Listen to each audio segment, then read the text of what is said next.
आणखी एक महत्त्वाची अपडेट, पैठणमध्ये 9 पैकी 8 जागांवर शिवसेनेनं हा विजय मिळवलेला आहे। एका जागेवर ठाकरे सेनेनं विजय प्राप्त केलाय।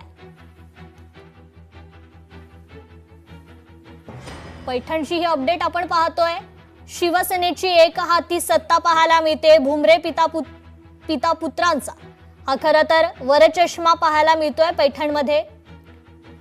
पुन्हा जाऊयात आपले प्रतिनिधी सचिन बडे यांच्याकडे। सचिन, काय अधिकची अपडेट?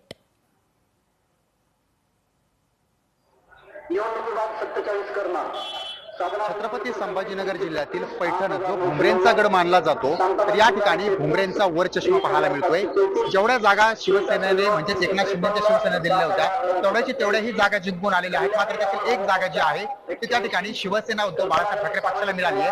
मात्र भाजप त्या ठिकाणी खातं खोलण्यासाठी असमर्थ ठरलेला आहे। म्हणजेच त्यांनी ज्या ठिकाणी कोणतीही जागा जिंकलेली नाहीये, अशामध्येच पैठण जो गड आहे भुमरेंनी तो कायम ठेवलेला आहे। तर दुसरीकडे छत्रपती संभाजीनगर जिल्ह्यामध्ये जिल्हा परिषदेचा जर निकाल पाहायला गेला तर या ठिकाणी भाजप मोठा भाऊ झालेला आहे आणि शिवसेना एकनाथ शिंदे यांचा पक्ष जो आहे तो छोटा भाऊ या ठिकाणी ठरलेला आहे। म्हणजेच एक खातं खोलण्यामध्ये आणि या ठिकाणी विजय राहण्यामध्ये भाजपला यश प्राप्त झालेलं आहे। आणि त्यासोबतच भाजपने या ठिकाणी बोलून दाखवले की आता आमचाच महापौर बनणार आहे। त्यामुळे भाजप म्हणजे छत्रपती संभाजीनगरमध्ये आणि महानगरपालिकेनंतर छत्रपती संभाजीनगरमध्ये हा एक विजय जो आहे तो कायम ठेवलेला आहे। तर दुसरीकडे आता जल्लोष सुरू झालेला आहे, जल्लोष केला जातोय। आपण माझ्या मागे पाहत असाल तर या ठिकाणी निश्चितच सचिन, मुद्दा लक्षात येतोय। तुर्तास धन्यवाद आपण दिलेल्या या अपडेट संदर्भात।